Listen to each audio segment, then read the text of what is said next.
Gracias por la presentación y, sobre todo, gracias a la organización por haber contado con nosotros. Para mí es un placer, a pesar de que me quita bastante tiempo, porque estamos inmersos en muchísimas actividades, pero siempre es un placer volver a esta tierra donde estuve hace ya 8 años, el primer encuentro sobre patrimonio inmaterial y, bueno, y poder compartir con vosotros esta jornada con el tema del Museo Cusó.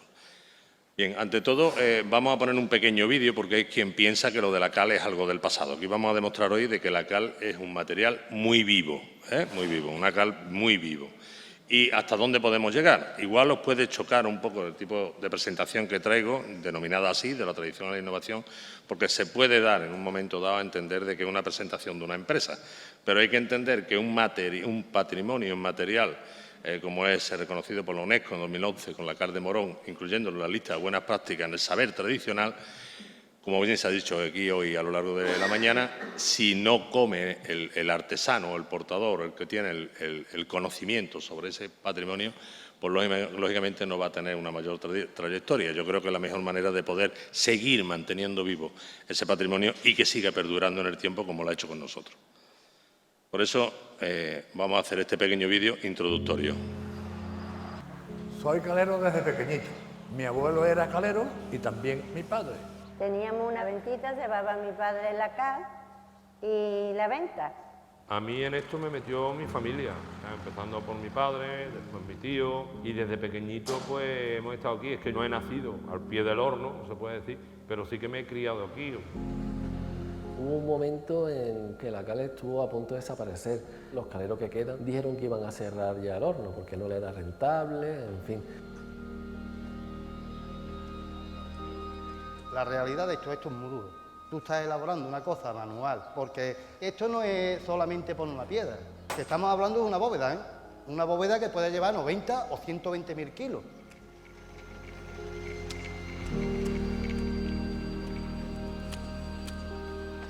Los que han vivido más tiempo aquí me hablan un poco del estilo de vida, de cómo se trabajaba, de lo duro que era antes.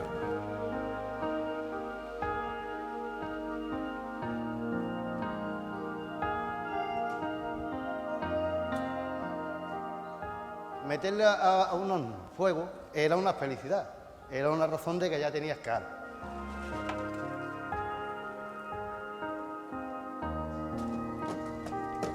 La idea es mantenerlo siempre sobre los 1000 grados y, lógicamente, vamos a cortarle los tiempos de cocción, los días de trabajo.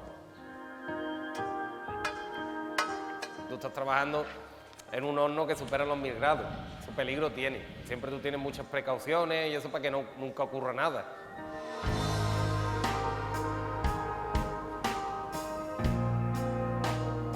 No puede quedar parte de roca caliza o de piedra sin cocer, porque la parte que no esté totalmente cocida, al final es como una manzana podrida en un canasto. O sea, llega y te lo pudre todo.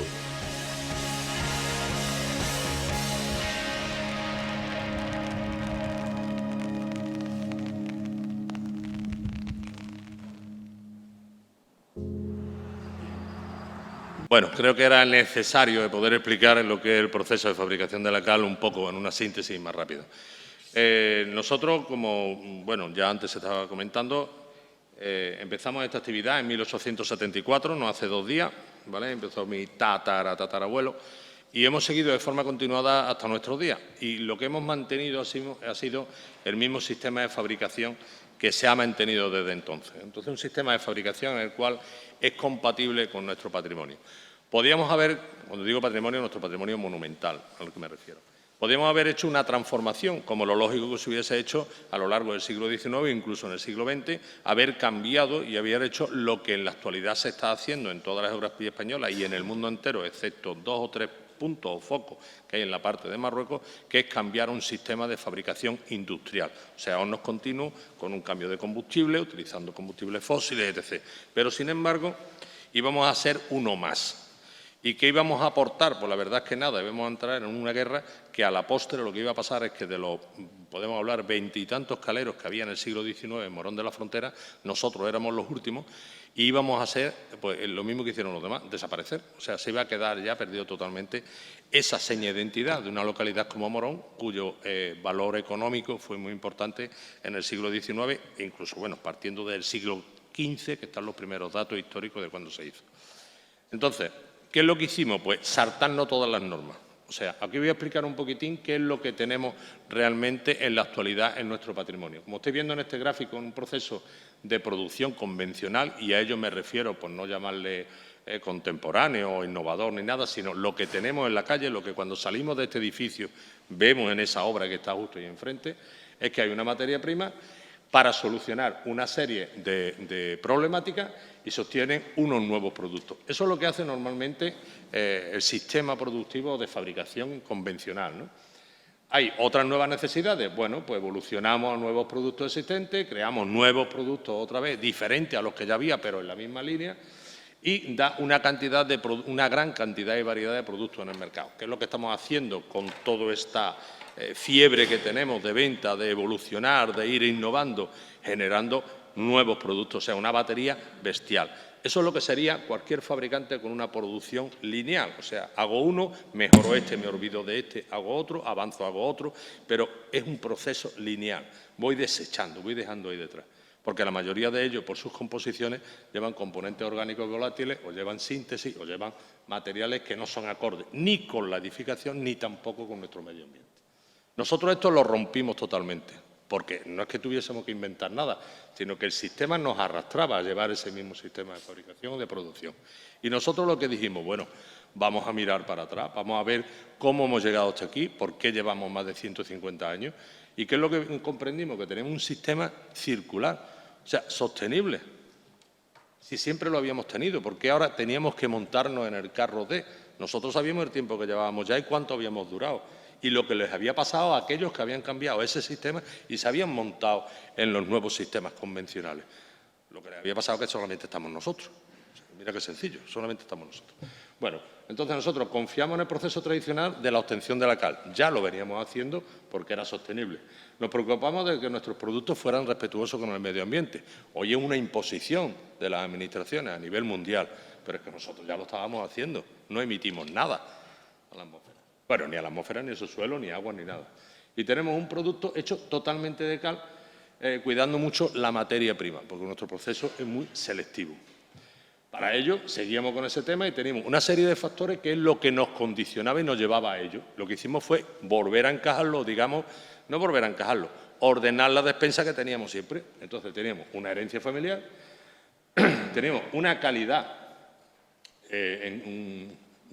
hicimos un alto en el camino, nos paramos a pensar qué es lo que se está haciendo, dónde queremos ir. Después confiamos mucho en la cal, porque, a ver, no íbamos a confiar si es lo que nos daba de comer a mí, a mi padre, a mi abuelo, a mi tatarabuelo, a mis abuelos. O sea, había que seguir confiando en ella. Después, teníamos que pasar de la tradición a la innovación. ¿Pero por qué? Porque sabíamos que el producto funciona, pero había una serie de factores, y los hay en la realidad todavía, que nos están condicionando y quizás que nos imponían ese cambio. Y uno de ellos, el principal, es la falta de personal cualificado, o sea, artesanos o aplicadores, podemos llamar. Porque hoy si decimos a buscar un aplicador que sepa reparar, como antes hablabais aquí, de la iglesia, ¿no?, del Misteri d'Elche, que vaya a buscar un revocador de mortero de cal o estuco, vas a encontrar monocapero. Perdón por la palabra, pero es lo que hay, ¿no? O sea, no hay ese tipo de profesionales. Entonces, lo que tenemos que, digamos, adaptarlo a los nuevos tiempos. No íbamos a buscar a alguien para enseñarlo a encalar con un brochón, pero, jolines, vamos a preparar el material para adaptarlo que lo dé con un rodillo. Seguimos y lo que hicimos fue seguir apostando por la cal, o sea, vamos a buscar de qué manera podemos conseguir esto sin tener que modificarlo, ¿vale? Con el primer punto, la herencia familiar, pues como he dicho, lo teníamos muy claro. Estábamos en el entorno, teníamos las instalaciones, teníamos los hornos, ¿vale?, que son los mismos hornos que podemos datar de época romana, árabe. Hay algunos que sí están datados, otros no. Los que tenemos datados son datos desde 1454, pero porque coincide con la conquista por parte de los cristianos de la plaza o reino nazarí de Morón, ¿no?, del reino Taifa. De ahí para acá sí hay escrito, anteriormente no hay, si bien hay vestigios de época romana. Tenemos un producto que era único, ya lo conocíamos, y al cual habíamos llegado, pues bueno, por herencia y conocimiento familiar, si bien no había nada escrito. Hicimos ese alto en el camino. ¿Por qué? Porque estábamos viendo qué es lo que había en la actualidad en nuestro edificio. Y mismamente, anoche durante la cena hablábamos de restaurar lo ya restaurado. Tenemos la experiencia de cómo actuaciones que se han hecho con otros materiales que no son compatibles con los originales, lo que están creando unos mayores daños. no unos beneficios. O sea, no ya que lo conserve, sino que lo estamos deteriorando mucho más. Para eso están las grandes industrias, que a la vez no podíamos competir con ellos, pues si nos ponemos a pelear entramos en una guerra que no va a llegar a nada, y después generamos una serie de contaminaciones y poluciones. También veíamos el resultado de todo esto. Ahí lo tenéis: revestimiento con pinturas plásticas, mallas para proteger piedras o para proteger paramentos, lo cual, cuando después se te despega porque hay un rechazo del material, se trae material del original y crea un desperfecto aún mayor. Seguimos confiando en la calle. Estoy corriendo porque ya me han puesto aquí el letrero, perdonadme. Si no, me la pedís por internet y os la paso. Propiedades fungicidas, bactericidas, no tenemos que añadirle nada. Si la cal ya lo tiene por su pH, si es natural. ¿Que absorbe CO2? Por supuesto, porque es el reactivo que tiene la cal para endurecer, es el CO2 que lo tenemos en el aire. Si fuera un coche nos darían 6 o 7.000 euros por emitir menos. ¿Mantenemos los ambientes sanos y desinfectados? Sí, porque como absorbe de CO2, lo mismo que nosotros exhalamos, la pared se lo condensa, o sea, se lo quiere para sí. Propiedades de aislamiento térmico y acústico, porque siempre las ha tenido por esa transmisión y respirabilidad, y tiene una larga durabilidad y resistencia. Por lo tanto, apostamos por materiales sanos, materiales naturales, y volvemos otra vez a lo tradicional. ¿Cómo conseguimos llegar hasta allí? Para eso hacía falta una gran inversión, y lógicamente el calero es como, si podemos poner un ejemplo de aquí más cercano, el que hace las palmas, ¿no? La herramienta, los conocimientos que tiene, lo que le han transmitido, pero de aquí poquito. Entonces, gracias a aquel momento, al reconocimiento de la UNESCO, nos acercamos a la universidad, las universidades se acercaron a nosotros, los institutos, como el Instituto de Patrimonio Andaluz o el mismo Instituto de Patrimonio Nacional, y ya sí teníamos herramientas, instrumentos de laboratorio para entender por qué la cal funcionaba de esa manera. Vamos a entenderla, vamos a analizarla. Y ello nos llevó a optimizar nuestros productos. Vimos qué es lo que había en el mercado y vimos que, por ejemplo, esto es un ensayo comparativo de morteros técnicos que te lo venden como un mortero drenante o con capacidad de evaporación de vapor de agua, y el verde es el nuestro y los otros dos marcas muy potentes, son multinacionales. Bueno, pues este estudio, que lo hizo en la Universidad de Sevilla, puso de manifiesto que el mortero de cal tradicional, sin ningún tipo de aditivo, tiene un punto medio de saturación, pero que después es el que antes pierde el agua. Y es el que funciona mejor, se mantiene ahí en un porcentaje de un 1% ahí estable. Es verdad que es poroso, lo absorbe, pero más rápidamente después lo suelta. Este fue el caso de la intervención que estuvimos haciendo, en el cual se estudiaron los materiales originales. Ahí tenéis la imagen de más a la derecha, que están los distintos tipos de mortero y cómo se actuó. Otro caso, por ejemplo, Carmen, hago referencia a esto, al hilo de la conferencia, de tu conferencia. Esto es San Miguel de Lillo. Se han creado los morteros originales iguales a San Miguel de Lillo. O sea, nosotros, ¿qué es lo que hemos hecho? Ir, ver qué materiales había, estudiarlos y ahora realizar la misma composición. ¿Vale? Esto, creo que la obra todavía no está entregada. Se está entregando. Otro, Teatro Romano de Mérida. Hacemos igual, nos desplazamos, vemos qué materiales son los originales que hay, con los cuales analizamos los morteros originales, descomponemos, y como hay un elemento que es común en todo, que es el conglomerante, y los conglomerados son de la zona porque están allí, porque yo no veía Asterio Bélico en un carro viniendo desde Francia hasta aquí a traer la cal. O sea, la cal estaba allí, se fabricaba igual que nosotros la fabricábamos. Vamos a coger los áridos, vamos a estudiar esa composición y lo realizamos. Bueno, esto vamos a correr aquí. Es un poco comparativo de cuáles son los productos finales con los resultados de laboratorio, comparándolos con otros. Por ejemplo, un adhesivo que tiene una gran flexibilidad e elasticidad, muy adecuado para lo que es la reparación de los azulejos de la época nazarí en la Alhambra, frente a esos pegamentos, adhesivos que son muy rígidos y parten esas piezas originales. Seguimos innovando, y aquí tenemos desde pinturas, estucos, elaborados, morteros elaborados con agua de mar para hacer frente al deterioro en las salinas, que muchas de ellas están protegidas, son patrimonio. Después morteros aislantes. Hay otro de ellos, que son los dos ladrillos que se ven en la tercera viñeta, en lo cual adherencia sobre bloques de BTC, o sea, bloques de tierra cruda, construcción con tierra, tapial, aislamientos térmicos. Y luego ya, continuando con eso, pues todo esto hay que ponernos de manifiesto y hay que transmitirlo, porque ese es el encargo que la UNESCO en cierta medida dio, ¿no? Transmisión de conocimiento. Para ello, pues en esas universidades participamos y colaboramos con distintas conferencias, distintos foros y distintas jornadas, como este, que fue el primer encuentro de morteros romanos de carácter internacional organizado por la Universidad de Sevilla. Compartimos esa tradición, si ahí no voy a entrar, que ahora Manuel explicará, con otras culturas y otras civilizaciones, enseñándoles a fabricar cal para tener un material con el que evolucionar. Y bueno, un poco más lo que es todos los reconocimientos que nos han venido a partir de ese reconocimiento de la UNESCO y esos trabajos que nosotros hemos estado haciendo. Lo difícil, y ahí Carmen quería intervenir antes, pero por tiempo no podía. No te veo, no sé si está Carmen. ¿Carmen ha salido? Bueno, era un poco, pero aprovecho que está aquí Pablo también, un poco de cómo tenemos un patrimonio inmaterial que se mueve en un espacio material que se puede considerar un elemento de patrimonio industrial, pero para mantener este patrimonio industrial tenemos que aplicar normativas para estar en el mercado, porque nuestro querido alcalde, si yo le ofrezco utilizar cal para restaurar aquí, en este pueblo, en este ayuntamiento, en esta ciudad, me va a decir certificado CE, marcado de comunidad económica, tal y tal, y claro, ya estoy fuera de norma, entonces hay que cargarse el patrimonio, no. Ese vínculo, ahí lo dejo, ¿vale? Aprovecho también que está, ahí lo dejo. Y bueno, distintas actuaciones, las cuales se ha llevado a cabo ese mismo procedimiento, la cubierta de la Catedral de Cádiz, por ejemplo, que es la que está más hacia la derecha, para solucionar un problema de condensación, lo que está en Calada, no creáis que está hecho ahí nada.